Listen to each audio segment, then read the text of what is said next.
Muy buenas tardes, muchas gracias por asistir a este evento en un día tan frío, ya es casi invierno, ¿verdad? My name is Araceli Tinajero and I am a professor of Hispanic Literatures here at the Graduate Center and at the City College of New York. This year we are celebrating the 10th anniversary of the Mexican Studies Group. The group was founded thanks to the support, vision, and creativity of Mauricio Font, director of the Billner Center for Western Hemisphere Studies. During the past decade, this platform has provided scholars on Mexico to gather and discuss the research and related activities.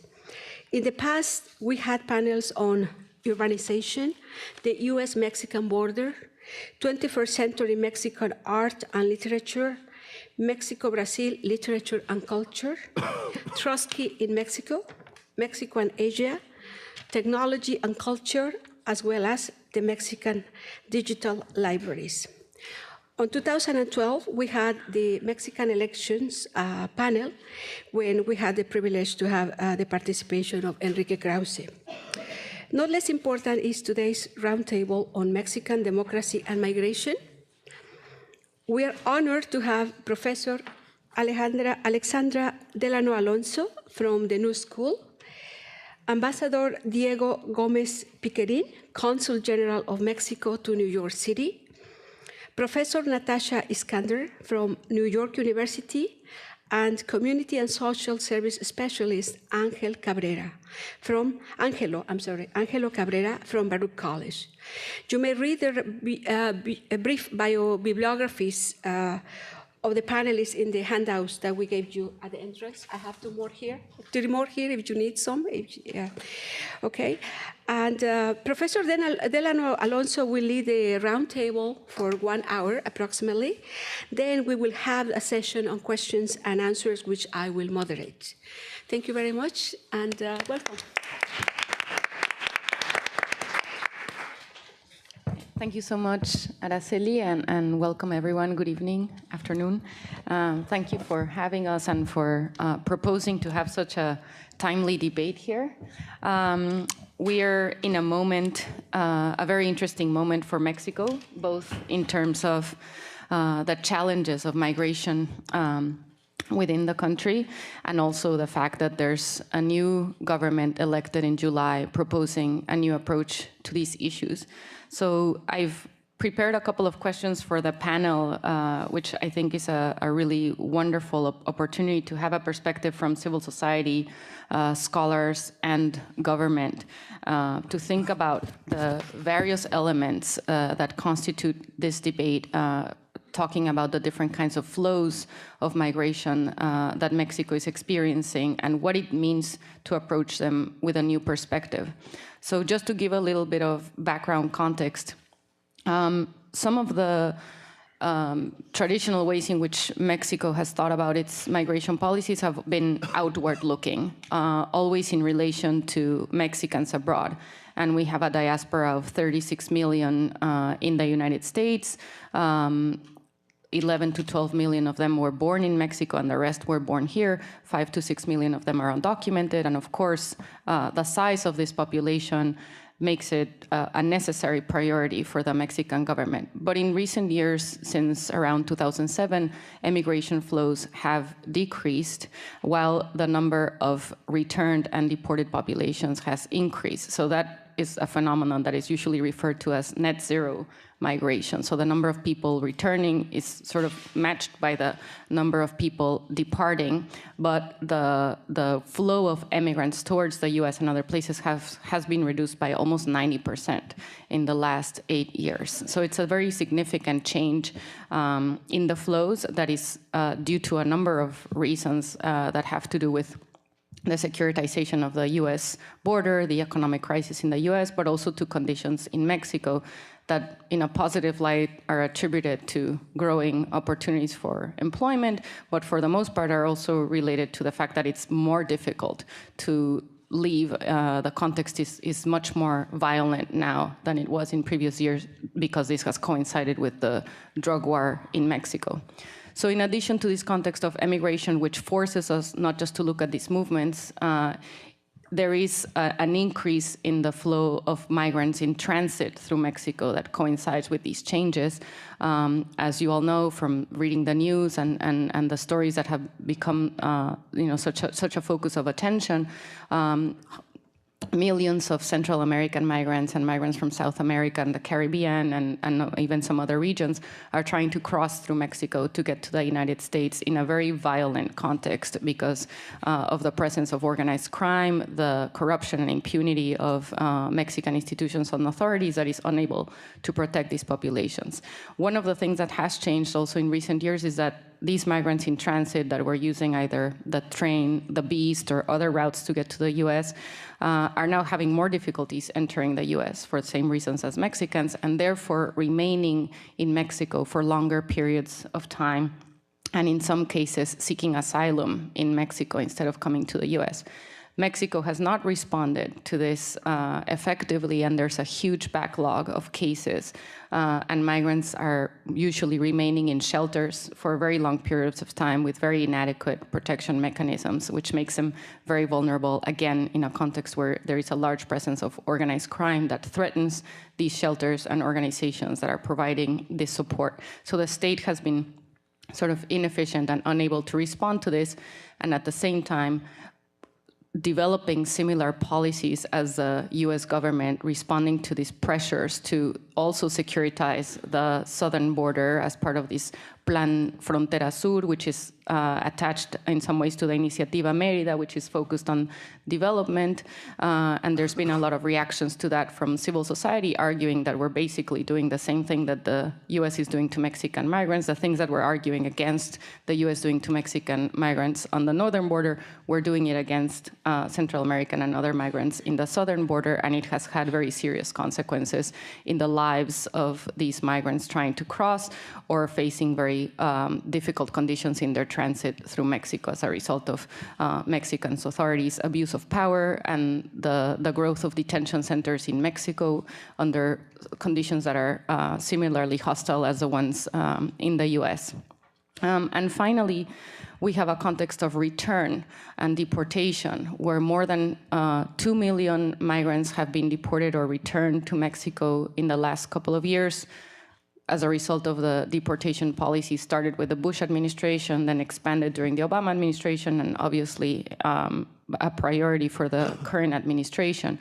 So this has led to a also very vulnerable population returning to Mexico and facing a context of discrimination, of barriers to access education, documentation, labor opportunities, housing opportunities, and with a complete lack of infrastructure from the Mexican government in order to support their needs. Since 2005, Mexico has been talking about this discourse of having a holistic migration policy that addresses all these various kinds of flows: emigration, immigration, transit, and return. And it has passed and implemented laws and programs that reflect this vision, but in the reality are not really fulfilling their goals in terms of providing the full support that these migrant populations require. In addition to that, now we also have internal displacement as a result of violence, conflict, and extractivism, and the presence of mining companies and others that are pushing rural communities and indigenous communities out of their places of origin. So this creates a whole range of challenges that, even if there is a legal framework that is seen as very progressive and lauded by the international community as a framework that is very much following the standards of what the IOM and the UN have proclaimed as the basis for how what a migration law and a system should look like, there is a huge institutional failure to actually implement those principles and convert that discourse into a reality. So that's kind of the broad panorama that our speakers can develop a little bit more. And what we see now is a new government that was elected with a huge legitimacy from the Mexican population, more than 50% of the vote, and a huge vote of confidence on two basic ideas. One, to end the drug war and have a very different approach to the issue of criminal organizations and the presence of drug cartels in Mexico, taking the military out of the streets and building a peace-building process that comes more from civil society, including an amnesty and strengthening mechanisms for justice. And this is related to migration because, as I said, this context of violence has pushed people out of their communities, but also made populations, refugees and asylum seekers, very vulnerable in their transit through Mexico. And the other part of this agenda is to move away from the discourse of security and control of the borders and more into addressing development and the structural conditions that force people to emigrate, whether from Central America or from Mexico itself.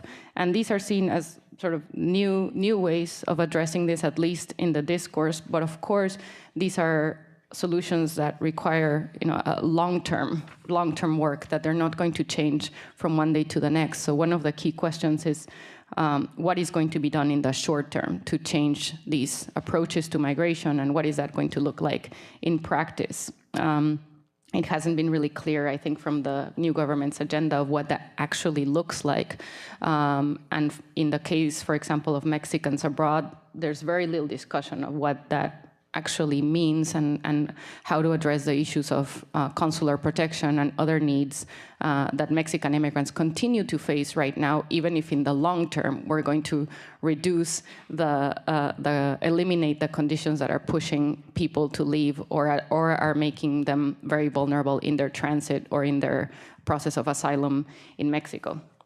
So the first question I want to ask the panel, and perhaps starting with Natasha here, is what do you think are the main challenges for Mexico in this context of different processes of mobility? And what do you think should be the priorities of this agenda, how to address them? Thank you. Thank you. Let me just make sure that this is working. Thanks, everyone, for coming today. And thank you, Araceli, for organizing this fantastic panel. And thank you, Ale, for providing us with a very comprehensive and nuanced landscape of the challenges that Mexico is facing today. I wanted to talk today in response to the question about the challenges, the opportunities, and some ways forward. But before I launch into that, I want to say that in my observation of Mexico's policies toward its immigrants, the U.S. policy towards its immigrants, and in fact, globally, the policy toward migration, it's never actually about the immigrants themselves. It's always about something else.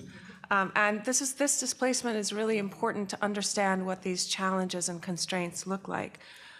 The other thing that I'll say is that I'll add one more detail to the reasons that Mexican emigration is declining, and that is just a demographic profile. So Mexico has, in the parlance of kind of economic development, is on the other side of the demographic hump.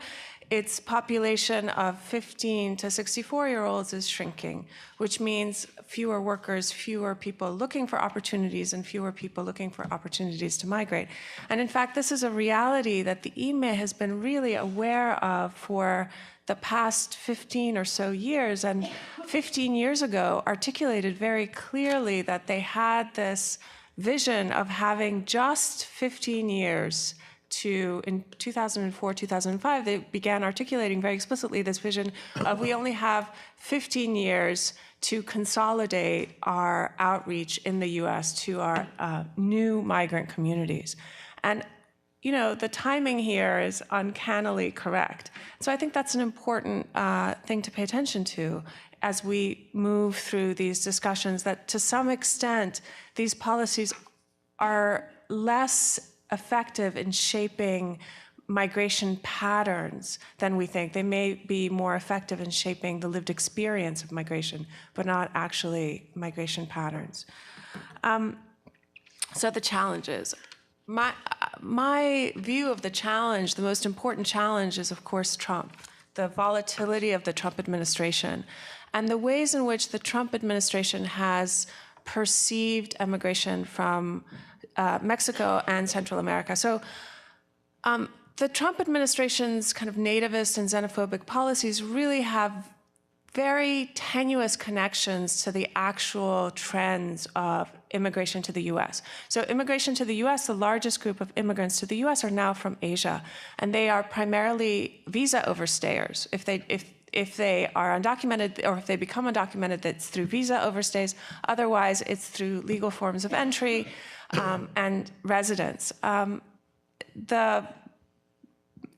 The role of Mexican and Latin American immigrants in this particular administration is to provide a xenophobic foil, right? So they are the rapists, the drug dealers, the gangbangers, and it's that xenophobic foil that provides kind of an organizing thread for the populist impetus of this administration. And a threat is only as big as the defenses you marshal against it. So hence these dramatic, cruel, and extreme forms of restriction for what are practicably really smaller numbers of people. So the wall, family separations, dramatic deportations, the elevation of ICE over local and state jurisdictions. All of these very dramatic, draconian measures are a way of elevating the threat of the Latino migrant as almost a symbolic figure that has actually very little relationship to population movements in the US. The trouble with this is not only the kind of dramatic impact that this has on the lived experience of being an immigrant in the US and on immigrant communities. It is also that the Trump administration has begun to tie the response of Central American countries and of Mexico to these kind of almost symbolic flows to other arenas of policy. So the fact, for example, that Trump called either yesterday or this morning for for the National Guard to be deployed to the southern border to respond to a caravan of 4,000 women and children. I mean, that's a dramatic step. And that was very clearly tied to the cutoff of all development aid to Central American countries that didn't prevent this caravan, this ragtag group of 4,000 people from crossing the border, as if 4,000, women, children, and men were an existential threat to the U.S. But the creation of this existential threat and tying it to other forms of regional economic integration has become a core, if not the core, political strategy of the Trump administration and indeed the Republican Party as a whole. And the volatility of that strategy, I think, is a significant challenge for the management of migration in the region. The other challenge that I think is specific and new to Mexico is the fact that Mexico is becoming a receiving country for Central American migrants, but also in terms of internal migration, as Alejandra noted. The reason that is challenging is that the migration, internal and from Central America, is to large cities, so primarily Mexico City. And Mexico City is ill-equipped economically to integrate and receive large numbers of new arrivals. And so what you are starting to see in large Mexican cities, Mexico City, Guadalajara, and to some extent Monterrey, is the same two-paced economic model that you see in Mexico as a whole, where you have one dynamic formal sector and a much poorer, less dynamic, and kind of almost survivalist informal sector that operate on two different speeds and are disaggregated. And over the long term, this has important political and economic implications for the country. So what are the resources that Mexico has to deal with this? The first is that I think I have a slightly different take, having looked at some of the outreach efforts by governments around the world about the Mexican government's policy towards its immigrants. I actually think it's enormously successful. The Mexican government has the largest and most sophisticated outreach strategy for its immigrant communities, its immigrant diaspora, if you prefer, this is a web that is long-standing, it is innovative, it is robust, and it continues to grow. And it is, by and large, resistant to some of the changes that happen when you get a change of political party in Mexico. It has become a stable, competent, and expansive bureaucracy in the US, and that is, I think, a real asset. The other important asset is the fact that Mexico has now renegotiated NAFTA, the new USCMA. This provides Mexico with a bit of protection against some of the volatility. So when the Trump administration begins to tie Mexico's response to immigration or emigration to regional economic integration, it has less leverage. So today, Trump tweeted out that stopping the 4,000 caravan of 4,000 was more important to him than USCMA, which I still can't say. That becomes an empty threat since he has renegotiated, and the Mexican government was actually quite skillful in doing so, in providing themselves with protection in case the treaty failed. I won't go into all the details about that, but they created a stable investment climate, which matters for the following reason. After 20 plus years, NAFTA has finally begun to seed a kind of informal bottom-up industrial policy for economic development in Mexico that actually shows some very important sources of dynamism and potential for economic growth. So those are the two resources. So what are some of the ways forward? So the Mexican government in some way placed a bet on the fact that its Mexican diaspora would be an important political lever in the US. And in fact, that was its main motivation in reaching out and providing services to its Mexican diaspora. If you go back and you look at all of the moments where this effort has been ramped up, it was always at moments when the political influence of Mexican immigrants who could vote or who knew people who could vote was important. So the negotiation of NAFTA, other moments in time. And now I think is an important moment to draw on that investment. It's a really important moment. Mexico's political future and the future of kind of the regional economic system depends very much on swaying the US political system in a way that wouldn't have been true before Trump. I think this is actually very important. But to do this, it has to make a transition in its approach to the Mexican diaspora and shift its emphasis. So the policies, kind of crudely analyzed, can be divided into place-based policies and person-based policies. So place-based policies are policies through which the Mexican consular system and the IME and other organizations have really tried to reinforce the connection that Mexican immigrants have felt to their communities of origin. So here we can think of local development initiatives, the Tres por Uno, other things like that, really to hometown associations, the development of a sense of identity that was attached to place.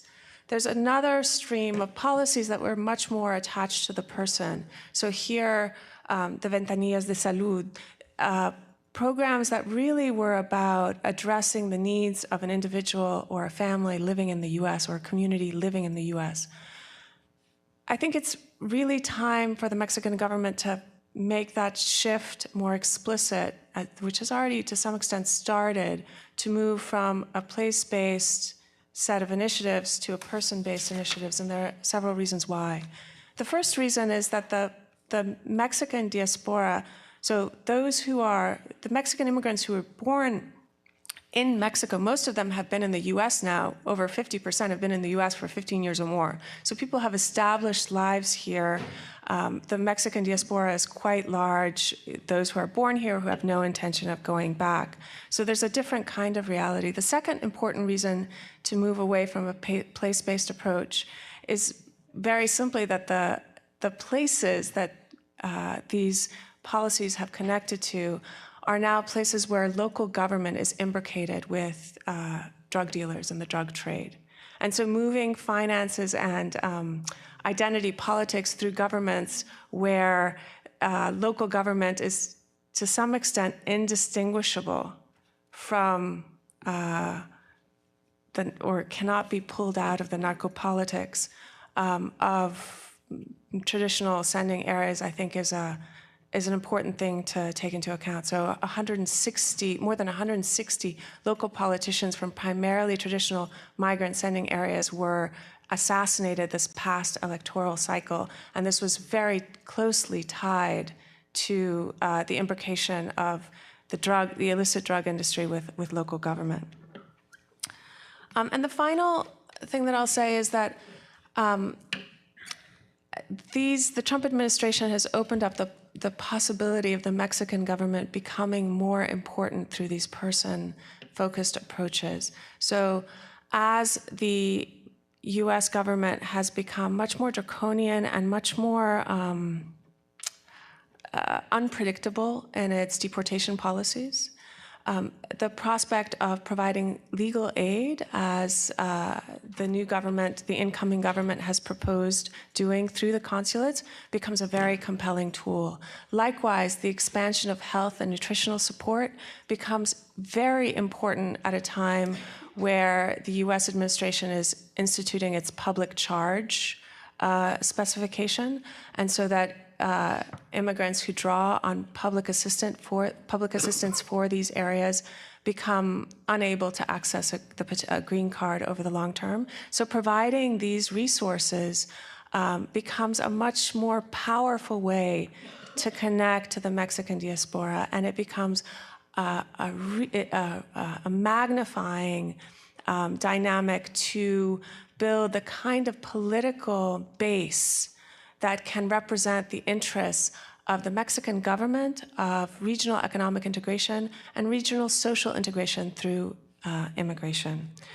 And there's also scope, as DACA is up for review, as the Trump administration has pushed very actively for DACA to be up for review. And Sessions just yesterday announced that he's going to push for the Supreme Court to review it by the end of its next term, so June 2019.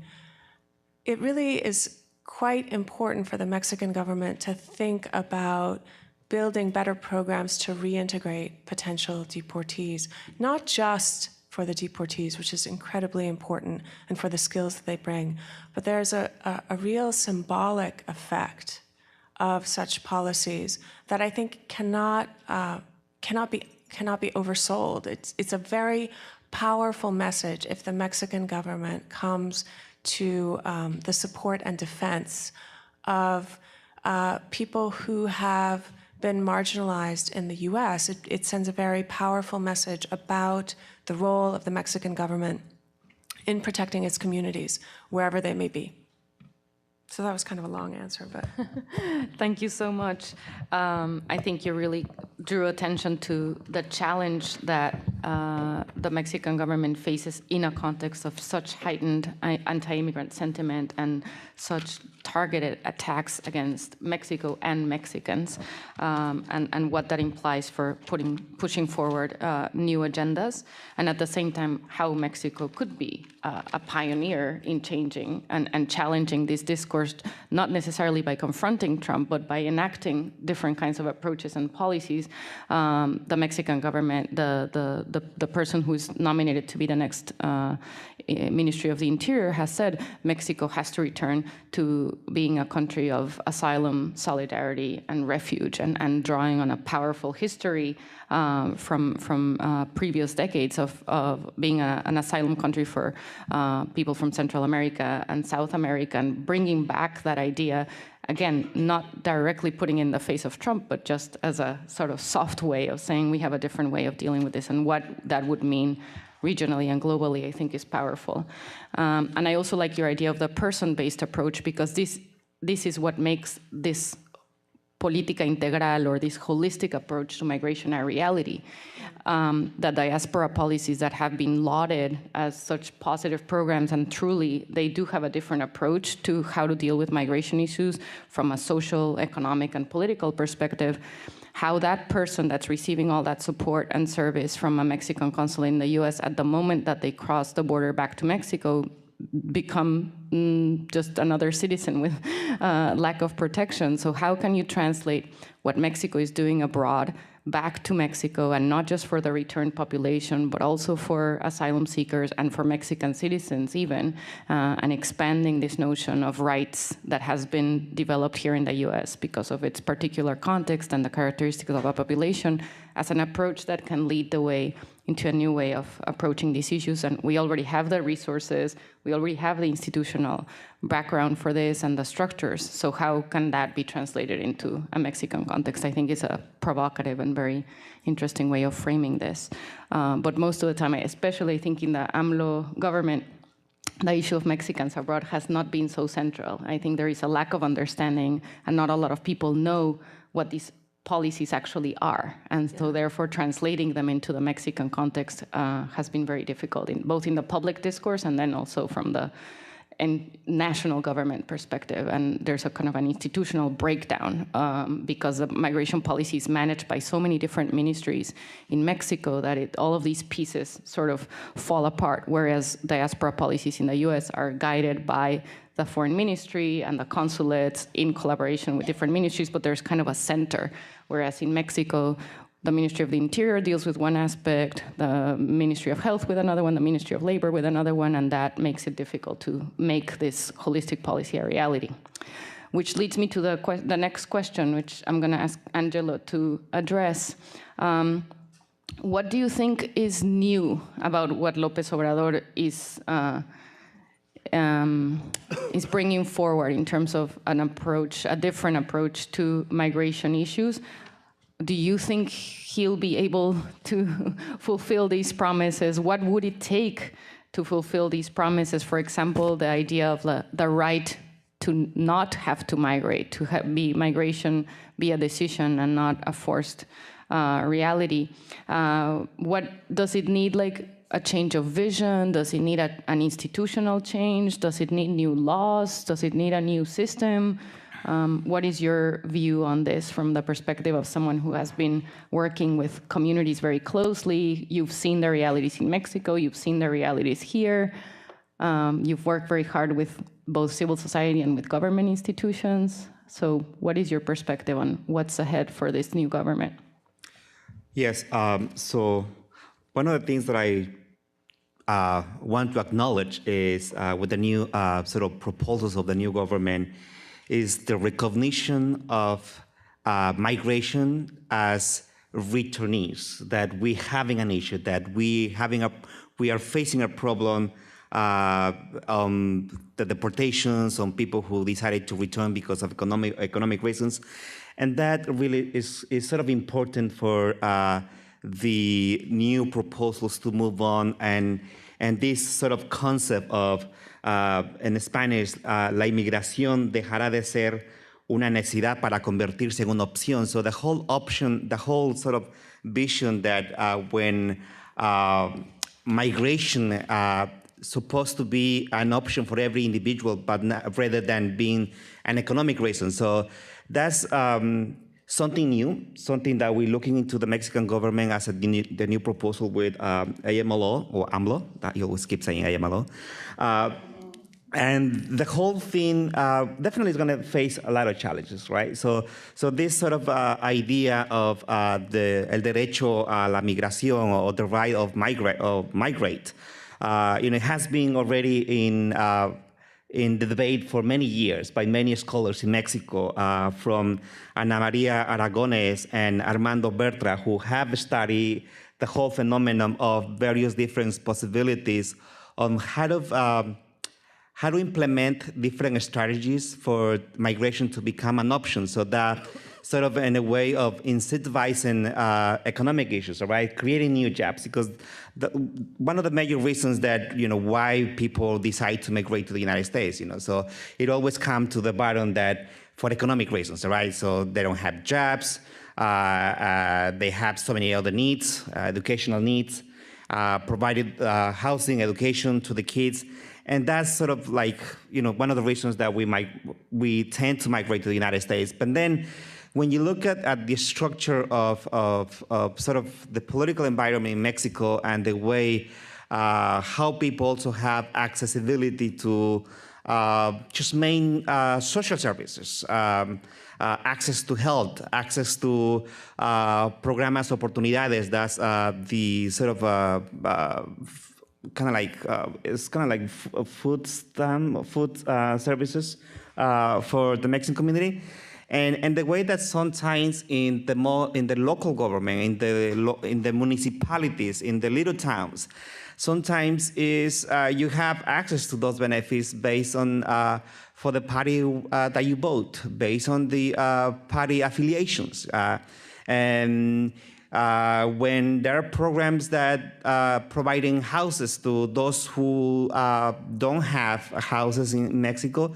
It also, to the bottom, it always becomes, who your party alineations are, who do you know, and that sort of a political representation of inequality is also one of the reasons that white people leave. I'm just talking, and that's an experience that I saw when I went to when sort of self-deported, and I was in Mexico for 2 years. I have that experience in my town, right, where different people who didn't even have a house and couldn't get access to those programs because they were part of a different political environment, right? And speaking to many of the parents and the kids and the way that they always look into why should we migrate to the north, and there is always that reason, right? So, well, I don't have food to eat, I can't pay the school to my kids, and I am not one of the party's members. And so there are so many good proposals with the new government. One is obviously creating new laws to start, sort of preventing or stopping all these sort of political corruptions from, they keep saying that from the bottom to the top. And also many new initiatives in the economic sort of sector where I believe one of the proposals is to start promoting the agriculture sector where people can actually cultivate whatever they can be allowed in their own fields, in their own homes. But in the way that I see in these proposals also that it is not in the short term, it's not going to have any effects on the short term because, if you want to sort of create different initiatives to create jobs in every locality, and every locality has different ways of surviving, different ways of income. Many towns, they do agriculture. Many times they are more into touristic environment. And many other places like my town, they're more in art craft. So that will be so difficult to get into the bottom and create those jobs and the localities. And then the whole idea that based on this sort of movement that is becoming of the right to migration is that create an equal opportunity to education, right? So this one of the proposals is to start creating new universities, right? Because thousands of Mexican individuals apply to one single public university, and thousands of them will be left out without an education, and then you will have to go to different schools where at the end of the day, we have thousands of individuals, perhaps millions of individuals who have already college degree, but they're not jobs available. I mean, I'm just going through sort of like the community experience, right? Being on my town of a community of nearly 1,700 people, and I believe about 1,000 of them, or probably about 700 sort of men and women aged 20 to 35. Many of them, they were in the teaching sectors, right? So they started to become teachers. Now, out of all of them, probably 20 of them have jobs because it is a way on how the political spectrum works, right? So who do you know to get the job, right? There was the whole notion of selling plazas, right? So you buy the right to become a teacher, right? So you have to corrupt someone to sell you a place for you to become a teacher. And I believe that has been sort of one of the biggest issues for in many other sectors. But going through the many proposals that AMLO is sort of taking into place is recognizing that we have a problem, recognizing that we have a problem on corruption, we have a problem in narco-politics, we have a problem in the job sector. There are not enough jobs for all Mexicans. We have a problem in education. Not everyone has access to education. We have a problem even in the health sector. And I guess by recognizing that you have an issue and understanding that it needs to be taking place different policies to eradicate all sort of behavior of weight, cultural politics and economics, I think that's one of the biggest starts, right, that we have to recognize. And the way that we also look into the migration, that return migration to Mexico, right? I was in Mexico, in the time that I was in Mexico, I came across that nearly 600,000 US Mexican kids are living in Mexico. About 365,000, I believe, so those kids are currently starting in grades from first grade to high school. And so that means that all of them are either Mexican migrants, right? So there is a great number of those kids that are Mexican descent, right, or Mexican US descent, I will say that. And one of the issues that I came across is that we have kids who are actually living undocumented in Mexico, right? So this is another problem of deportation, right? So parents are deported, and back in those days, I mean, now we do have a lot of support from the Mexican consulate in terms of letting know the parents of what do they need to do before they return to Mexico, like getting the sealed apostage from the government so they can go back and do all the paperwork to get into schools. But many of them, and getting the dual citizenship, right? That's the first thing, right? In order to become Mexican, right? And you have the right and access to all of the social services in Mexico if you are a Mexican citizen.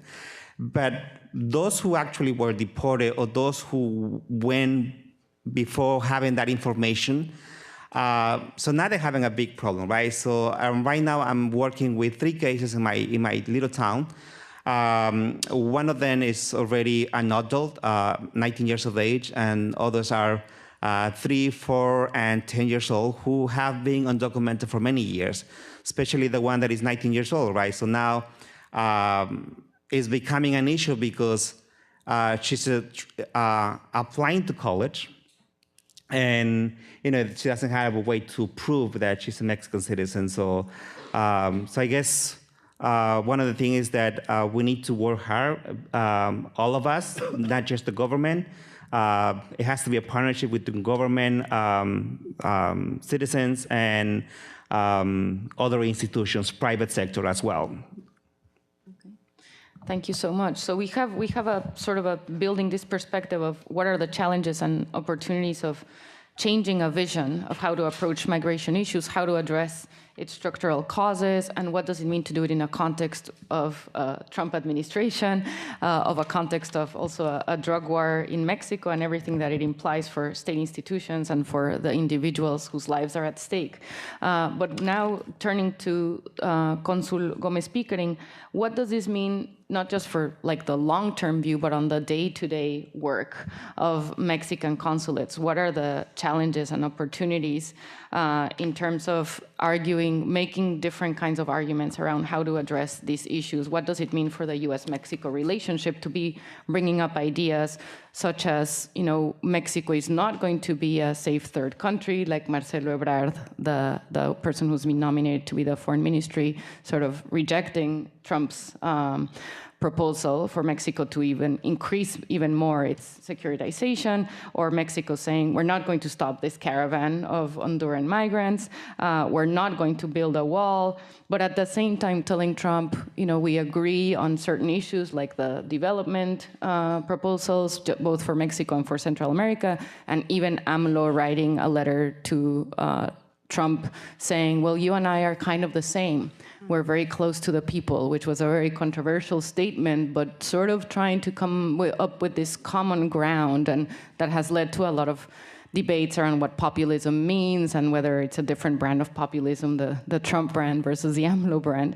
So the question for you is what does all of this tension and these different contradictions, challenges and opportunities that are brought about in this context, what does it mean for the US-Mexico relationship, and what does it mean for your day-to-day work as government officials, as consular representatives? Well, thank you. Ale, gracias, y gracias sobre todo también a Araceli for putting this together here at the Building Center. It's a great initiative, and as Alexandra mentioned earlier, it's very timely. The title of our talk today is Mexican Democracy and Migration.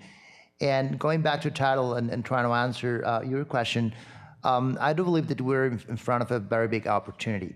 Certainly, the result of the election back in July proved to everyone south or north of the border and beyond that Mexican democracy is strong, of course. Room always for improvement, as with any other regime. We just see it on a daily basis on the side of the border. But it really proved itself right in the sense that with a clear mandate, someone, our president-elect, from an ideological party or an ideological platform that has never had the opportunity of being government, had a clear win with a strong mandate by a large number of voters, both within Mexico and outside of Mexico. So, and having said that, this not only provides an opportunity for Mexico to try a different set of priorities when it comes to its public policies, but also provides an opportunity when it comes to liaising with what traditionally has been Mexico's most important, far and foremost important diplomatic relationship, and that is the one with the United States. Going to the migration part of the name of our talk, it's clear, I guess, for all of us, we've been involved in the last few weeks in what seems to be a very heated campaign for the midterm elections, and more often than not, in every single piece of news, either on broadcast media or in print media or your Twitter feeds or your Facebook pages, migration comes every single time. It's part of every statement. It's part of every campaign rally. It's part of everyone's minds, whether it's based on real facts or not. I think Natasha's intervention earlier was very appropriate because it shed some light on the fact that actually it shouldn't be something that is worrying your average American citizen. Nevertheless, it's worrying your average American citizen without necessarily being something they should be worried about. Everyone should be worried about real stuff, not this topic, which is not a menace to the current state of affairs in the United States. But that's how it's conceived. It's all about perceptions. And certainly this makes us believe that it's a priority for Mr. Donald Trump. So President Trump has, from a very early stage, way back in 2016, when we had for the first time those very unfortunate references to Mexico and Mexican immigrants that I'm not going to repeat, back from those days, and certainly throughout his almost 2 years long presidency, he's made it a priority. And when I'm mentioning all of this, because that, along with what I mentioned earlier regarding Mexican democracy getting stronger and the direct result of the July the 1st election and giving the opportunity of a new stream of political thought taking center stage and ideally drafting some new public policy proposals that we've never seen before, and that hopefully they will work. Having all these elements, we are in front of a big opportunity, as I was saying. Why? Because the incoming Mexican administration has already, and we very recently just saw that maybe yesterday. I think it happened when the foreign minister designated traveled to Tegucigalpa, the Honduran capital, to meet with the foreign ministers of the Northern Triangle to discuss the caravan and the statement that he made there and the statement that was followed up a few hours later by President-elect López Obrador regarding the possibility or the plan, better said, of granting working visas and working permits to Honduran and other Central American and other migrants from across the globe in Mexico. So this shows us that certainly a will on the side of the incoming government of addressing migration as a priority. And why is this important? This is important because it puts it at the same level as President Trump considers migration, maybe, or certainly for different reasons. But at the end of the day, you know, on both sides of the Rio Grande, it's about to become a priority. And that's good. That's good because it allows the incoming Mexican administration to put in place its own approach of the topic. Leaving aside one of the, traditionally there's been two, more recently three very contentious issues in the US-Mexico relationship. Trade, of course, migration, and in later years, more recent times, of course, organized crime. Trade is, you know, if things continue the way they are, it's out of the question because, you know, NAFTA 2.0 or TEMEC, I can never pronounce it in English either, but TEMEC in Spanish, you know, that's a done deal pretty much. So, you know, trade's not going to be an issue. And organized crime has its own dynamics and, you know, it's not necessarily something that has been prioritized. Unfortunately, it should have been, I guess, because it's much more of a major threat than immigration will ever be. But it's not prioritized by the current US administration. But migration is. So that put us at the same level in terms of prioritizing and gives, again, the incoming administration a great opportunity for reframing what immigration is, what the challenges and opportunities are ahead. Going to your question, I think the implications are just positive and the challenges have been well described by both my predecessors in the microphone. We need to go and look at Mexico's history to understand that this is just a simple win-win-win situation for Mexico wherever way we look at it. And certainly I do believe that the incoming administration in Mexico is understanding it that way. When we talk about Mexico and immigration, we need to go back hundreds of years back, even millennia. Very recent discoveries of ancient settlements all across the Central Valley of Mexico City, where Tenochtitlan eventually was settled in 1325, show us that there were colonies of Mayas, of Totonacas, of many other civilizations that were not endemic to the Valley of Mexico, that they were living there right before Tenochtitlan was founded, and years later, and well into the Teotihuacan years. So this shows us that really when it comes to the movement of people, no matter whether it's internal movement out of displacement, as has been mentioned before, but to the movement of people in general, Mexico has always been aware of it, and Mexico has always enabled it one way or the other. What we have seen later, unfortunately, I guess, is that we've left it aside for a different sort of circumstances. Now it's the opportunity for it to take center stage. And I think this is where the main opportunity lies. If we look back at the 19th century, you know, we can mention plenty of examples, even further back in the 18th century when, you know, people of African descent were escaping the civil war in the United States and were welcomed in what was then still northern Mexico, communities that are still thriving today. If you travel to Coahuila, you will listen to songs that were sung back in the 1860s by the Confederates, and that were brought by these people that were looking for refuge and founded in Mexico. We can certainly talk about all the people that arrived in Mexico looking for safe haven because they were persecuted because of the political ideas in Uruguay, Chile, Argentina, Brazil, or Peru. We could, of course, look back at Lázaro Cárdenas' regime and the members of the República Española that arrived in Mexico found a future. the examples are many, and we could go as recent as the 1980s, when Mexico certainly hosted the largest number of the displaced people from the Central American countries that were going through very ravaging and sanguinary and bloody civil wars. There are plenty of examples, and dating back to the Aztec times, and all of this, of course, not to talk about migration, not as a result of political or social reasons, but economic reasons that had enriched Mexico with the presence, of course, of its Jewish community, its Lebanese community, or those escaping, the crumbling of the Ottoman Empire at the turn of the 19th century. So for whatever reason, Mexico has always been the scenario of the movement of people. So Mexico understands it better than anyone else that I know of, at least. We understand it really in depth, and we understand that this is not something that's going to go away.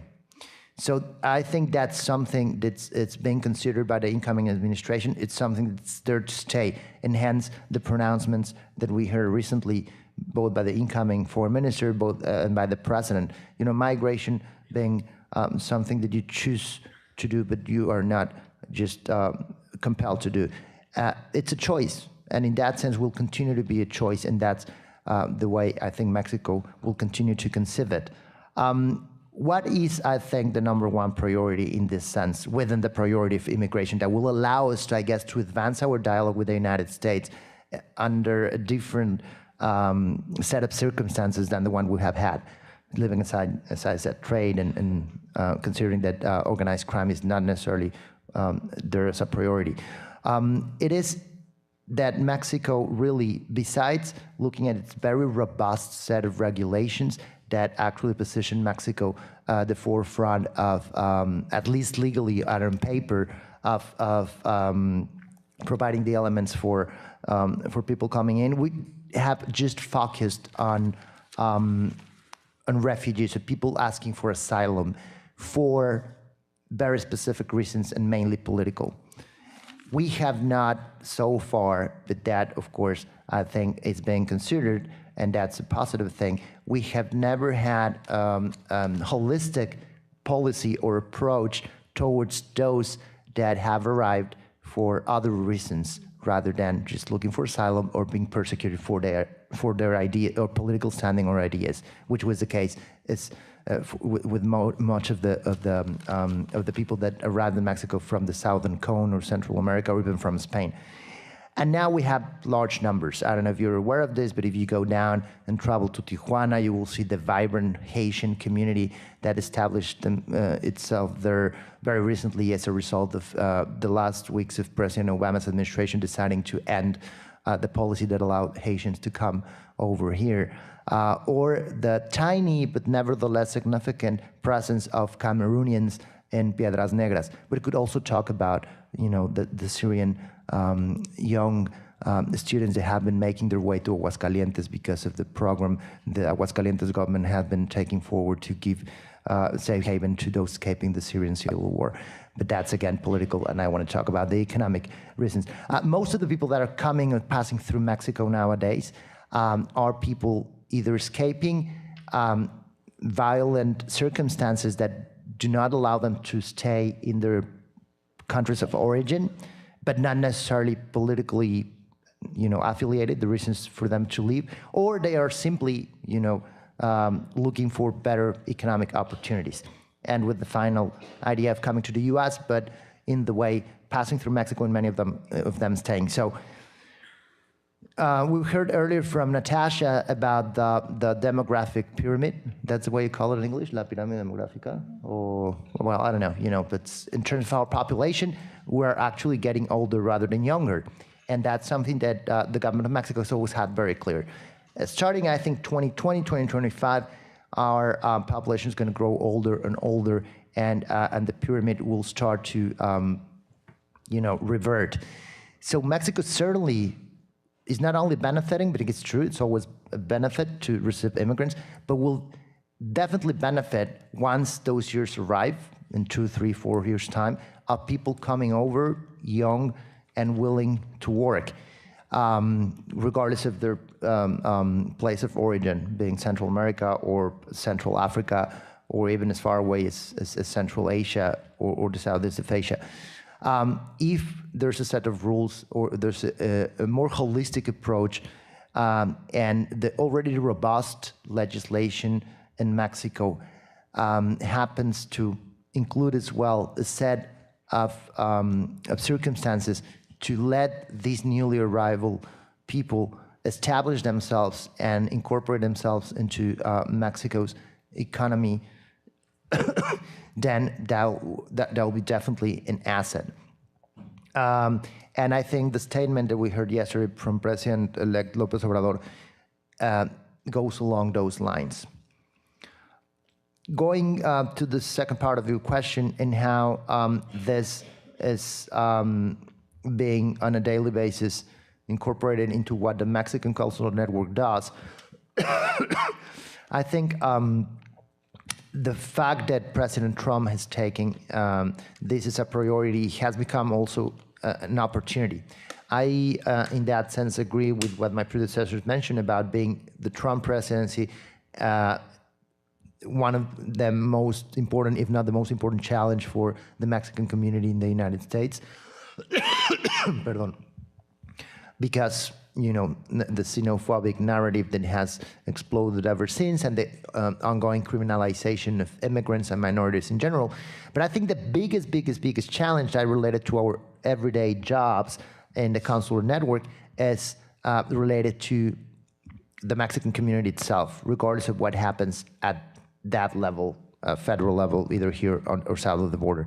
And what I'm saying this, because it's clear and it's been stated by our moderator and my colleagues here in the panel, that Mexican consular diplomacy has really, for the last 35 years, become one of the most applauded ones, one of the most sought after ones, one of the most studied ones in terms of case studies in the academic world. Why? Because it's been successful. It's been successful in liaising with its diaspora. It's been successful in instrumentalizing that the diaspora and the Mexican community have tools and to a certain degree that's empowered. So in a way, it's created a school, and it's triggered the attention of countries with big diasporas, like, you know, China or Philippines, like Morocco or Turkey, or even like Italy or Ireland. These countries, their foreign ministries, have come to us and asked us to share with them our best practices. That is a clear proof that this model works. The problem is that the model has stagnated to a certain degree and has been focusing on a certain part of our big constituency. Our constituency, we've heard, is 36 million people. And that model has been providing services mostly for, let's say, around 5 million of those 36 million. So that's a tiny proportion of the whole number.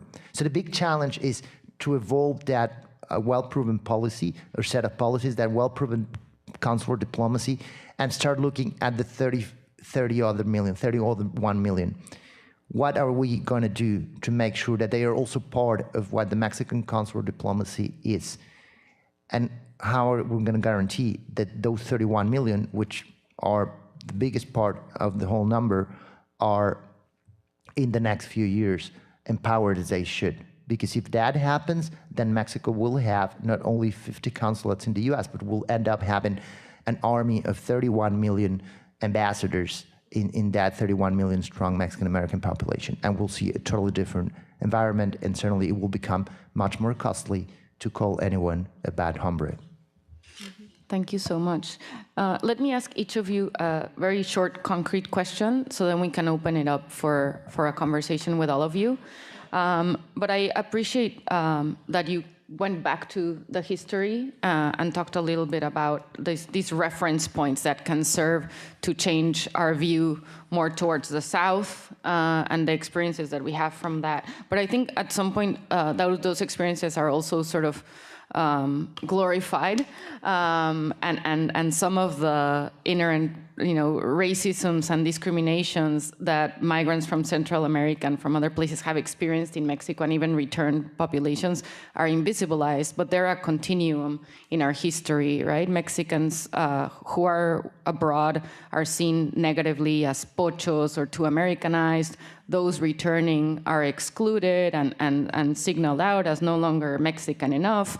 And then obviously migrants coming from the Caribbean, from Central America nowadays are seen as also in the same way that the population is criminalized here in the US. In Mexico, there's a similar sense that they're part of gangs, they have tattoos, they're going to take our jobs. A very similar discourse is replicated in Mexico. So if we're going to move towards a policy that prioritizes refugee, asylum, and this solidarity toward migrants, it really requires a change of culture that has historical roots, and I think that's a huge challenge for Mexico. So we've been a welcoming country, but welcoming for some, not for all. And I think that's important to keep in mind. I want to ask, you mentioned Lázaro Cárdenas, so I'll jump on that to ask Natasha a question about development, because it's at the center of this agenda, right, as a big promise of how we're going to reverse this. And Lázaro Cárdenas in the 1930s had this same discourse, right? We're going to focus finally on making the promises of the Mexican Revolution real, focusing on agriculture, returning land to the people and growing, and there as an opportunity for real growth and giving people what they really need in order to prosper. So that's been part of what's being promised now. What do you think that requires? What would it look like? How long will that take? And also, it's again another discourse that is glorified, like development as a good thing, as a solution for everything, but it also has its perils. So if you could talk a little bit about that, both in the Mexican context and also in context of shared responsibility with the US being a partner in development programs in Mexico or the diaspora, and also with partnerships with Central American countries to address causes of migration there. I know it's very broad and I'm asking you to give a 2-minute answer to that, but just so we can give a little more food for thought to everyone about what these policies actually look like in practice. So that's an enormous question for 2 minutes. I'm going to try and do my best to say that I think Mexico's chief economic development challenge is that it is an economy that's functioning at 2 speeds. With an economy in the north, if you were to draw a line through the belly of Mexico with kind of the axis being Mexico City, everything south of Mexico City and everything north of Mexico City looks very different in terms of basic economic profiles. So you have a 2-speed economy. And the question is, how do you integrate these 2 halves? And that's a very difficult challenge. I don't have a 2-minute answer. I think it's a structural problem that is not dissimilar from some of the structural tensions that we see in the US or Europe around growing inequality and the inability to weave together different segments of the population. That the difference in Mexico is that it's so clearly mapped geographically. To some extent, it is in other places. I mean, if you were to, have a nuclear bomb go off in the center of the U.S., you'd maybe hit like 20% of the GDP. Right? So these things are geographically mapped in different places, but the implication that this has for immigration, to close this 2-minute answer, is that, the new government has focused a lot on the derecho de no migrar, the right not to migrate, but it has to be tied with the derecho de migrar. You can't actually separate out these two if you're going to connect it to economic development. And this matters very much for Central America, because I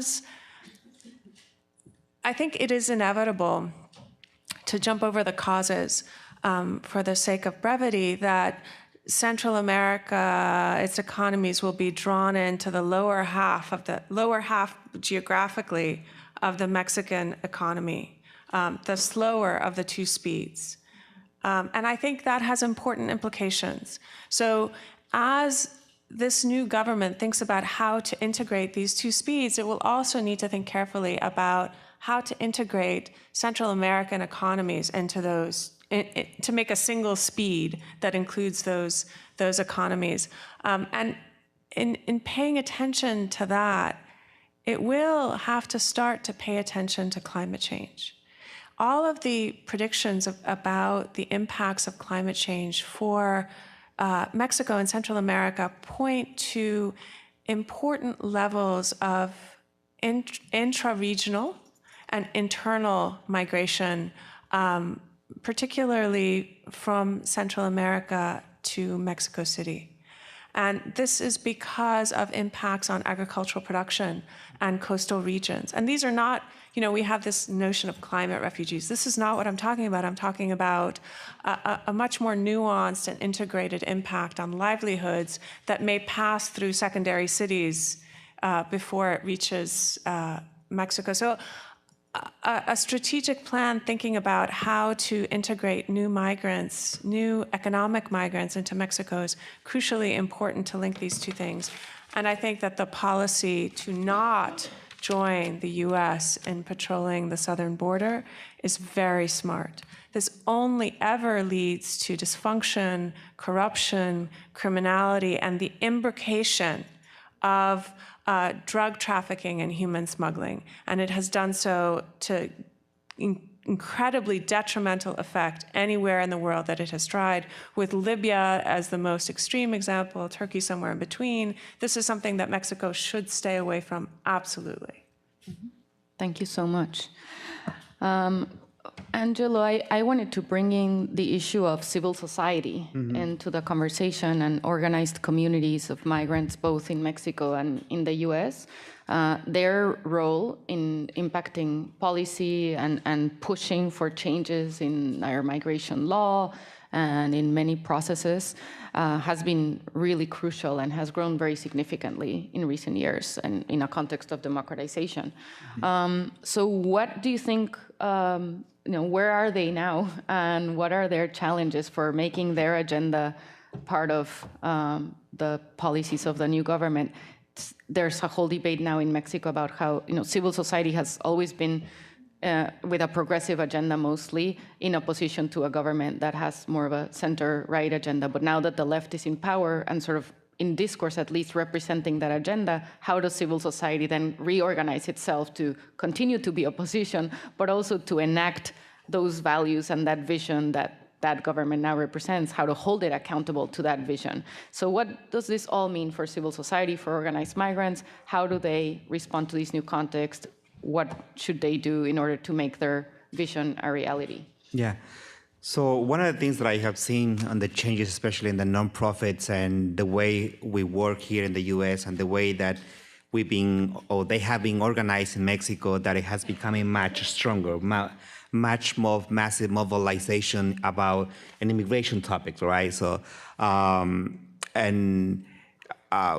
just by looking here in the United States, the way how many organizations have worked very hard among the topic of organizing the Mexican, the immigrant community, from day laborers to DACA recipients, but also in the way that in Mexico specifically has becoming a new way of paying attention to organizing, becoming more involved in the community, becoming more involved actually in the policy making. That's one of the things that I have seen it.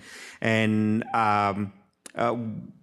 by just looking at the new proposals of the new government, there is a lot already that sort of listen to many of the civil society, right? Many of the organizations, and one of the things I guess the government needs to do in that sort of view, that in order to have a more inclusive agenda, policy making among immigration from passing migration from the South to the United States, to even to care about the issues that we're confronting with the return needs migration, in order to the creation of the jobs, in order to work from the bottom in a way to go into the top, because most of the policies that have been implemented in Mexico, in theory, all right, in the legal writing of the law, they seem to be pretty good, right? They seem to be pretty effective in terms of the community having access to all these resources. But when you go to the bottom side, right, where you go to the local communities, that's where we have so much lack of community organizations, of so much lack of executing the law that is supposed to be, right? So one of the things that I've seen with the new government, and I hope it will do, is to invest in the nonprofit organizations, right? Because much of the sort of policy making, it goes through the government, right? So it's the government that implements it, right? But one of the things that we need to shift some of that sort of way of working with the communities is to invest on those organizations, those community organizations that are already working with many of the returning migrants, but also with the community, is creating that change of given the possibilities of with grants, right? So that could be a way of sort of collaborating on both the government and the nonprofit. And so I guess with the current political change, it could be doable. I seen that. I mean, it has been a change through different administrations, and but in the past, even I mean, there has been a lot of involvement and cooperation among non-profit organizations and they work with the government, right? Especially passing different laws in Mexico. So with the specifically with the returnees, right? So there have been already changes on that, and that's something that we also need to look at it, right? We need to sort of give a credit for that too as well, right? But with the new administration, I think it's more because of the component of the new political environment is sort of more grassroots in a way. So it could be a different way for collaborating both nonprofits here in the United States and in Mexico as well to create a different sort of scenario for human rights and also for migration in the way of human rights, to have the right to an economy, a job, to have the right of being or having access to health, having access to food, so that I'm seeing in a positive way. Mm-hmm. Yeah, I think I've seen that most of what they're articulating is this discourse around rights rather than security, and how to articulate that and make that a reality. So a final question for Diego. So you spoke at the end about the importance of supporting Mexican communities on a daily basis here and engaging the broader diaspora, not just Mexican communities. So what do you think what are the main demands that these groups are making to the Mexican government, and how is that translated into the Mexican agenda? What are the challenges of translating that into actual public policy? And then the second one is, how does all this work that has happened abroad in the US that you talked about, the diaspora policies, consular policies as a model, and something that is sort of an example in many ways of a holistic policy, what would it take to bring it back to the Mexican context in relation to an agenda around return or asylum or transit migration? Thank you. Well, thank you. I think, the demand does not necessarily change. The demands have always been the same. And with the Mexican community over here, has always demanded from its government, represented over here by its network of consulates, is to provide what maybe they didn't provide when they were back in Mexico, no? And that's really, the main principle out of which the consular diplomacy I were referring to was drafted. Was drafted as a way of providing what the country itself could not provide while they were in Mexico. That's why it's such a comprehensive and holistic consular diplomacy, because, and parallel to none, no other country provides as many services as the Mexican consulate do, ranging from health to financial education, to legal advice. My point that maybe I couldn't finish in the last round of questions, and related to your new question, is that this has mainly focused on certain part of our 36 million strong community. When we talk about the Mexican community, we tend to generalize, and I think we've done that, not on purpose, because it's something that we generally do. But when we talk about the Mexican community in the United States, we need to make sure that we understand that 36 million strong community, it's very diverse. We're not talking about the same kind of people. And the consular diplomacy of Mexico, which we've been referring to, and it's such a milestone of Mexican foreign policy, and that has been applauded by so many nations, has not traditionally focused on that diversity.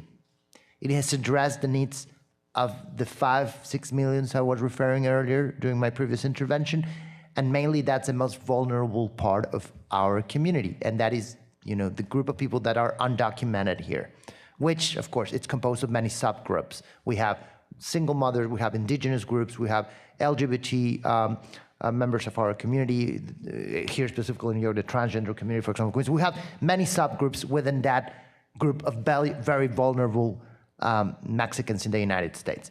So by concentrating mainly on that, because it's I guess what one needs to do when referring to protecting the interest of the Mexican nationals over here is focusing on those that need it the most. But by doing so, we might inadvertently left aside ways and means and policies to address the needs of the other 31 million. So I think we're now in the brink of an opportunity so that the Mexican consular diplomacy evolves towards, while not leaving unattended the great needs of that very vulnerable group of people, which is the 5-6 million documented people with all its subgroups that I've just mentioned, that we start also putting into action new ways so that consular diplomacy provides to the other part of the community what they need as well. And through that, I think we will be able to, as I mentioned earlier, end up having an army of 31 million Mexican ambassadors, focusing on the first and second generation, not only focusing on those that have been born in Mexico, which of course we need to, but we need to have a more comprehensive approach. And I think that's understood by many people in Mexico, and certainly by the incoming administration. And I do believe that will evolve as naturally as the Mexican community has evolved in the United States. And by not leaving aside the priorities related to the undocumented community, start also providing elements for the other part of the community, those that need to be or need to feel they are Mexicans, especially first-born Mexican, first generation Mexican immigrants, that because of the current circumstances feel detached, they feel it's not good to recognize their Mexicanity. So we need to encourage that. We need to make them proud of their Mexicanity, and we need to enable them, as many other countries do, in a more successful way. Israel, for instance, comes to mind, in liaising with the diaspora, specifically those that are first generation, second generation. I think if the Mexican consular diplomacy evolves towards that, it will be a more effective diplomacy in allowing for the Mexican community in the United States to be stronger, to be more present, to have a stronger voice. And as a side effect, it will also benefit Mexico's interest in this country, because you will have eventually more elected officials of Mexican descent that will make it to politics at the federal level and will eventually have an influence in what's presented on the floor in Capitol Hill. I think it's very interesting that in this election, Mexicans abroad voted in triple numbers than they had in the previous two elections. They've only been able to vote in the last 3 elections from abroad. And the patterns of voting changed completely when before the PAN had won most of the votes from Mexicans in the US. Now it was López Obrador with a resounding victory here. And I think that that's also significant in terms of, which communities are going to mobilize in relation to the Mexican government and how. If it's also a different way of, before of this mistrust or resentment against the PAN and the pre-governments that enacted all the policies that then forced them to leave. And is there hope also in the Mexican communities abroad that this is a new moment, that they can engage with this government in a different way? What will the government do? Will it change, the Institute of Mexicans Abroad or the composition of the consulates to reflect this?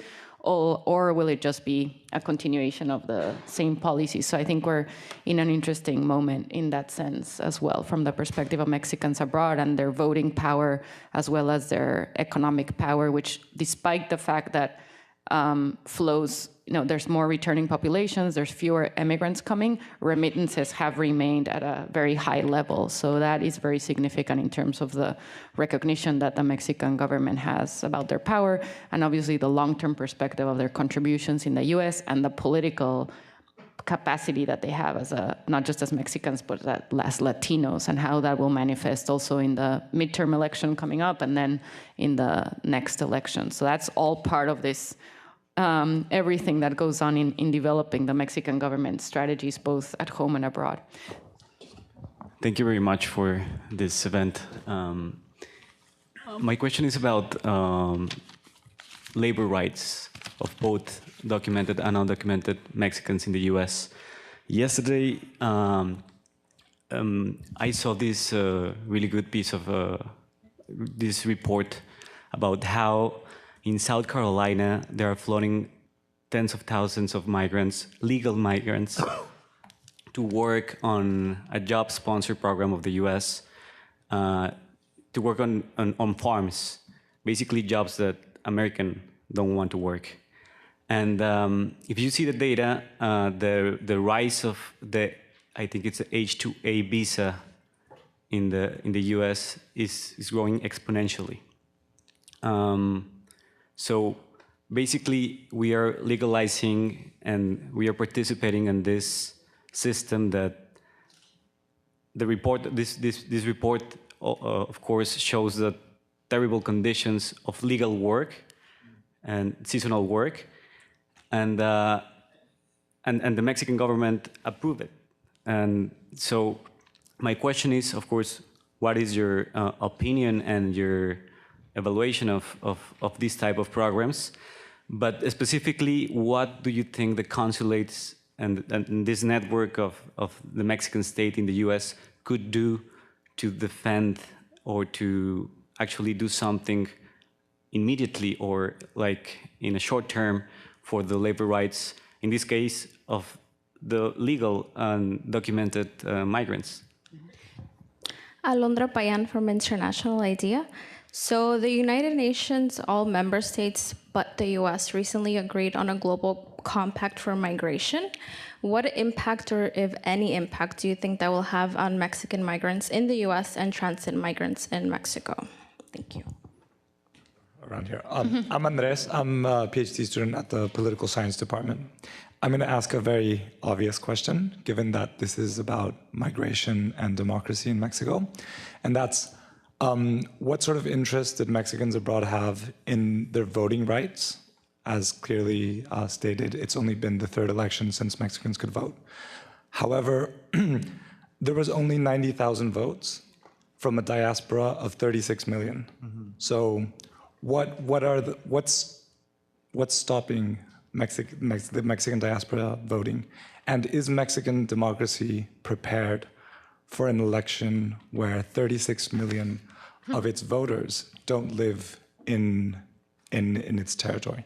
I'll go in order as the questions were raised. But Luis, we do have, I don't know, I'm not really aware of the case in South Carolina that you mentioned, but we do have plenty of cases of temporary workers, agricultural workers, farm workers that come to New York under H-2 program. Unfortunately, it's too narrow of a number. Again, I'm not familiar with that case. I'm going to talk about what we have here in New York. the number is really small compared to the need for farm workers. And at least the conditions over here are amazing. I visit every other week, well, at least once a month, not every other week, but once a month, we visit different farms all across New York State, which, by the way, I now understand why it's called Empire State, because it has empire dimensions. It's really huge, all the way to go to the Canadian border or to the shores of Lake Erie. And if you go to the dairy country, if you go to, you know, where they grow onions, and there's incredible relationships between the farm families, the farmer families. I've found some cases in which, you know, this goes back decades. They've been working with the same family of Mexican farm workers. There's one example that I love. You know, they've been working together since the 70s. So it was the grandparent, then the parents, now the grandchildren working with the same family. They're from Coahuila, Mexico, and the family is from Orange County. And this family, for example, has always been under the H2 circumstance. And what I can tell you is that their conditions are way better, and they do not live as others that I've visited. We have, for example, very young immigrants that have been coming from Chiapas to work very up north in the state of New York in milking farms.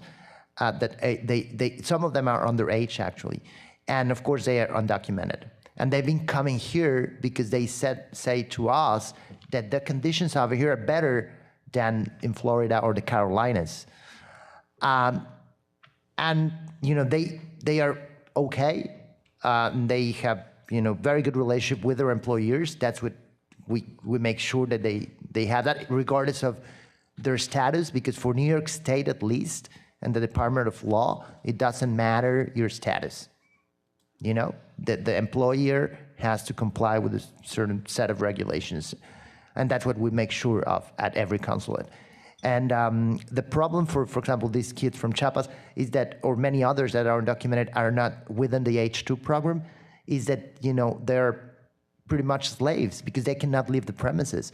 And the Farmer Association of New York, the Farmer Association Bureau of New York State, with which we're very good allies because it's in their interest, in our interest. They value the labor that the Mexican farm workers do.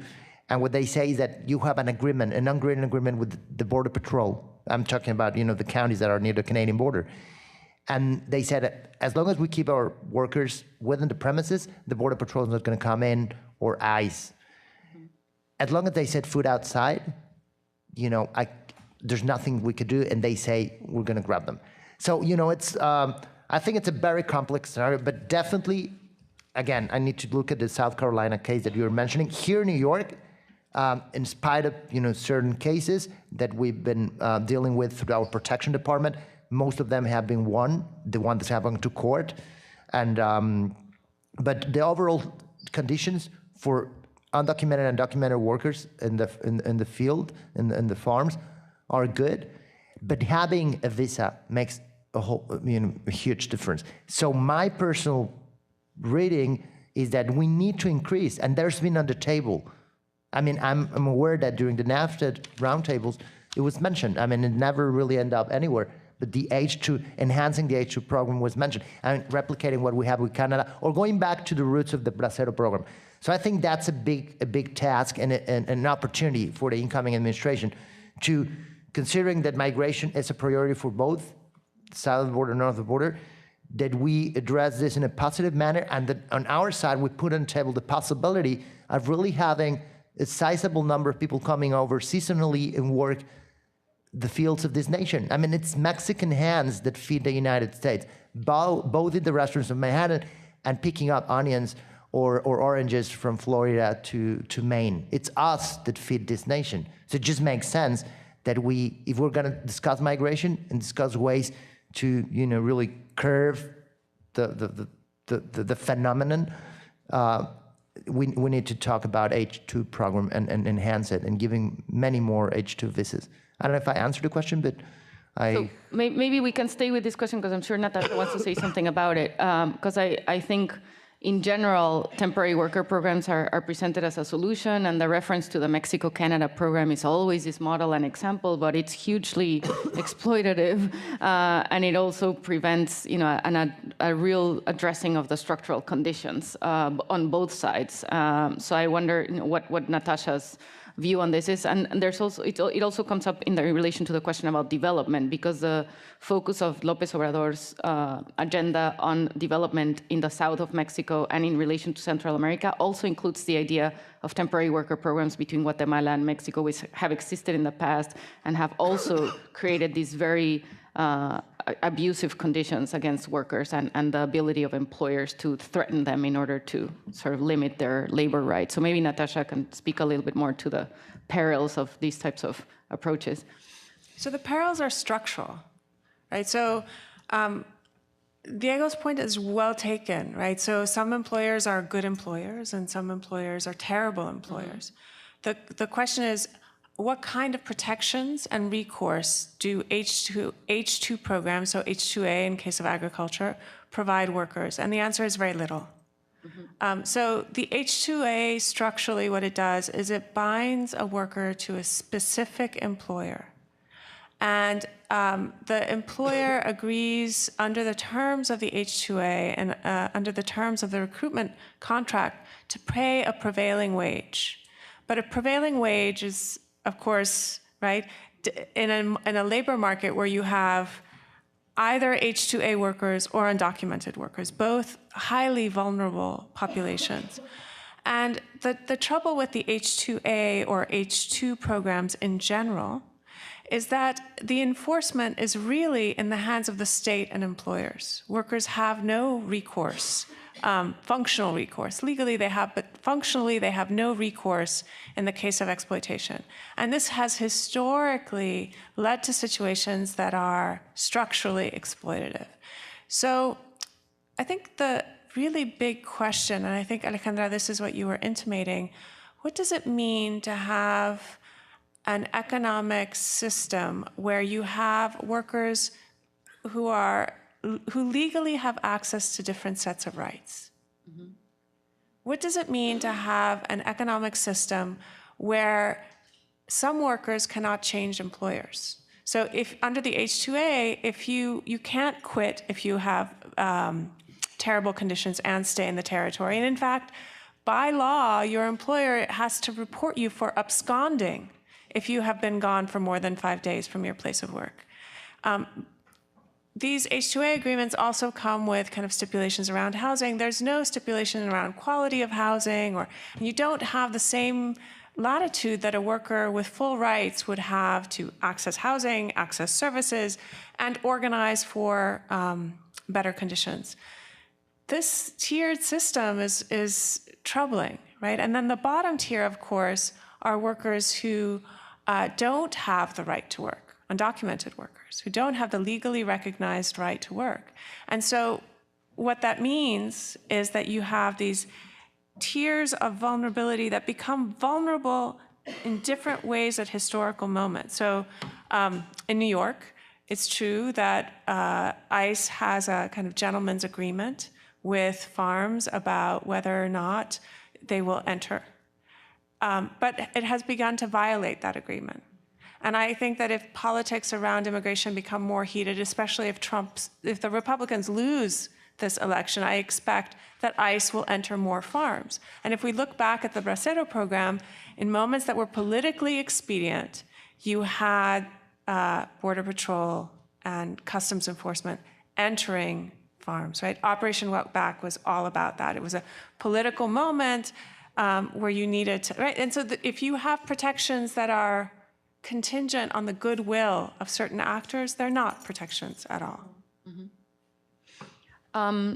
Maybe we can turn to the question about voting and then return to the Global Compact. Mm-hmm. So I can give Angelo a chance to speak. Maybe you can say something about this question of what appears to be such a low number of voters in comparison with the size of the diaspora, and it also always raises the question, are they really interested in voting? Because it doesn't seem like it. So what are the barriers that have created these conditions? Are there barriers, or is it really a lack of interest? What is it from your perspective? What are the demands of the Mexican community in relation to political participation in Mexico, and how do they manifest electorally and maybe in other ways too? I guess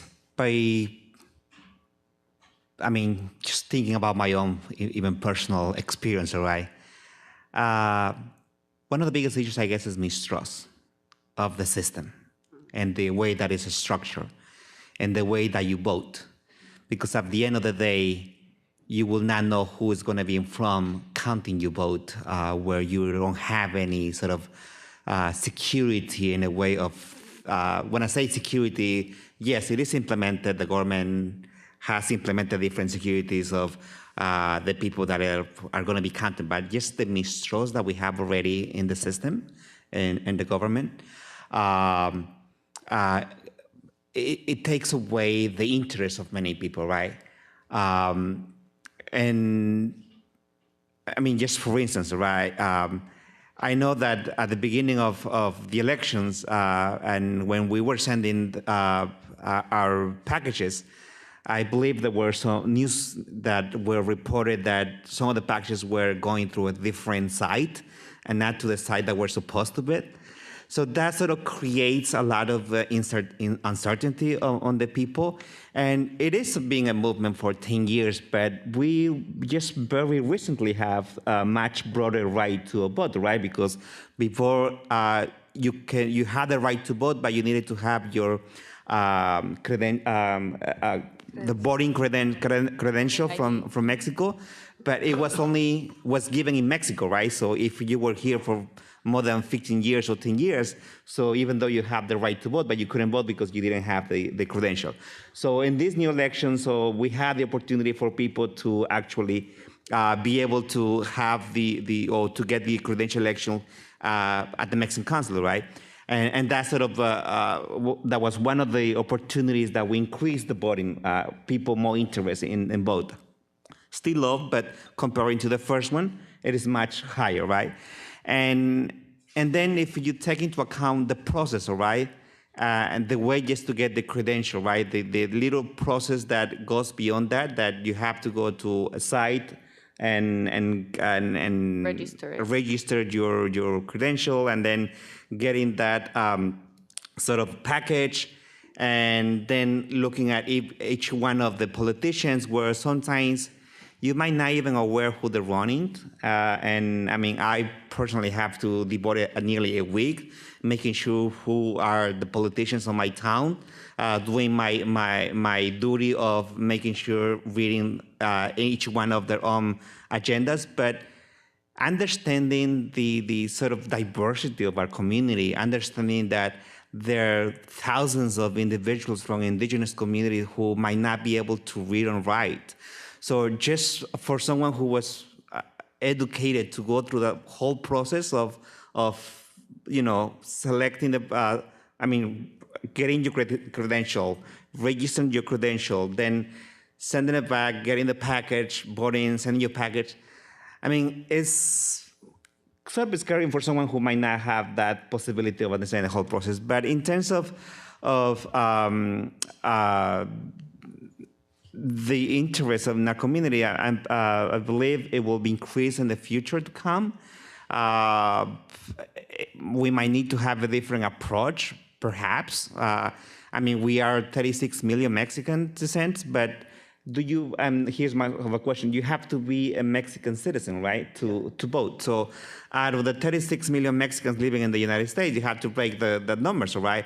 Not all of the 36 million are Mexican citizens, right? So we talk about possible 11 million. 11 million Mexican citizens, and out of so I mean, pretty much we have to focus at this point on those 11 millions, right? Which is really, is it costly right now? Each vote for Mexicans abroad, it was very costly. In terms of dollars per each vote, it was way too cost. And so I will leave it at that. Yeah, I think I'll just add quickly. Well, Natasha, go ahead. I was just going to say that I think it's unrealistic to think that the numbers will grow much higher than 90%. I mean, 90,000. And I think that on some level, the valuable vote here is the vote in the U.S. Correct. Right? Yep. You will influence Mexican and U.S. policy towards Mexico much more by voting here. And I think the Mexican government is highly aware that that's the prize, right? The discourse about Israel is all about that. How do you create a political lobby and a cultural identity that is strong enough to bind people in their kind of symbolic understanding of their own interests so that you can have the political sway in the U.S.? And I think, all of my praise of the consular system notwithstanding, I think the consular system has not done a very good job at mobilizing the vote in the way that they could. And the Global Compact, I don't really think, if the U.S. steps out, and if you look at kind of the xenophobic and nationalist politics around the world, I think it's a relic of a previous time. Yeah. Let me say something about the voting thing and then come back to Diego. And you want to say something about voting and then come back to the Global Compact. Yeah. So about the voting thing, just to add, I think, Natasha's saying it's unrealistic that the numbers will increase, but the reality is like around 500,000 people got their voting ID. So it's that 90,000 don't reflect the amount of people who are actually interested in at least getting the ID, and perhaps in the process of then registering the ID on a website that nobody could understand, that asks you for all these weird numbers, that not even someone who knows the system well and is really invested in voting, it wasn't easy to understand what it meant. And then on top of that is all the mistrust of like, is this a fraud? Like, are they really going to count my vote? Where is this going to go? And I think beyond this, what Angelo already explained is not just a mistrust in the system of voting, it's a mistrust in the whole political system. And this idea that's, it's not just Mexicans in the US, Mexicans in Mexico, no matter what I vote, who I vote for, it's never going to change. It's always the same elites, it's always the same thing. So why invest my time and energy in voting there? I might as well, if I'm going to do political action, I'm going to do it here in the US, which is where I am, where it's going to have more impact perhaps. So I think that's part of what to consider, and whether that's going to change. If AMLO actually delivers on his promises, what is that going to mean in terms of the mobilization of communities abroad in relation to Mexico? I think that's something to keep an eye on. And the other part is naturalization. That's something that the Mexican government hasn't really pushed for that much. And on the contrary, now it's pushing more for helping Mexicans become citizens of the US. So when the law was passed in 1996, it was dual nationality law. It was all about, you can maintain your Mexican citizenship, we'll support you with that. And now it's the opposite. Now it's, well, help you become a US citizen because that's the best way that you can protect yourself from deportation and other things, and to vote and make your vote count in the US. So that's, I think, another interesting thing to consider here.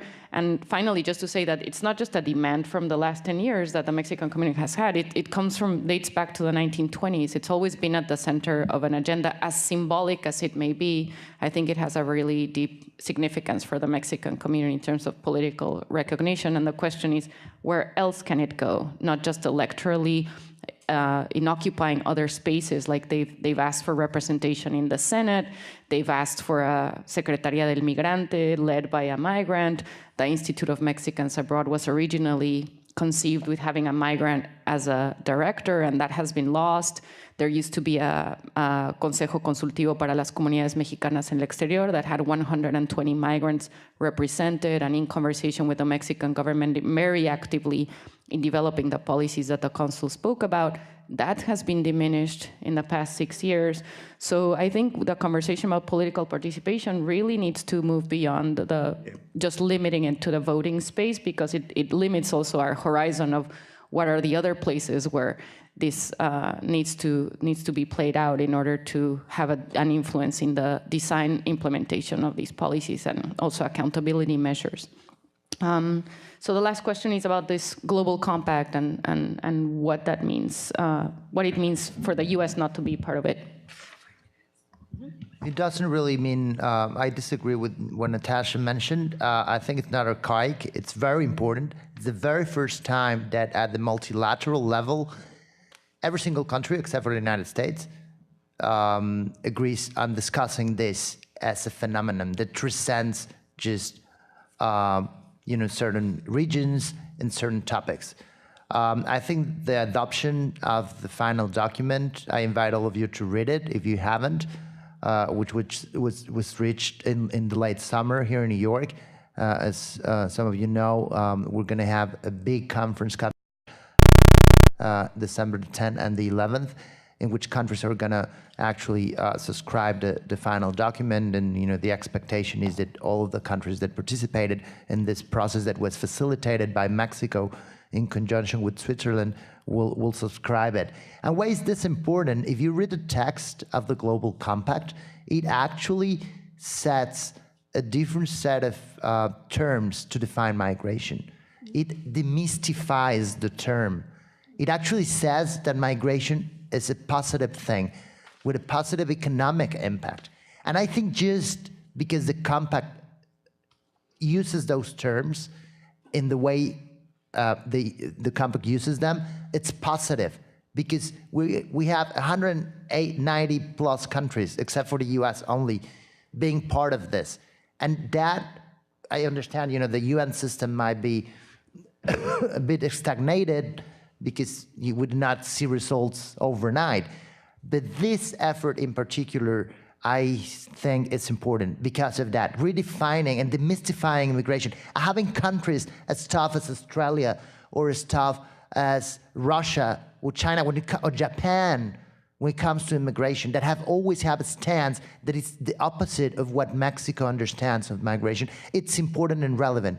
More so if we see in the Compact that it aims at reaching out to other actors that are not states, reaching out to the private companies, to private capital, to the economic interests.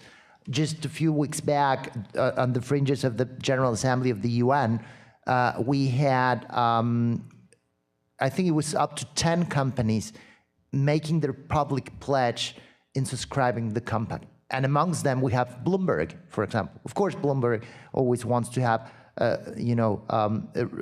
presence in topics such as climate change, but immigration was not necessarily that upfront. Yes, through the new American economy and other initiatives, but we have Bloomberg along with Cabify, Uber, other very relevant economic players in today's world, multinationals saying, I want and I'm subscribing this pact.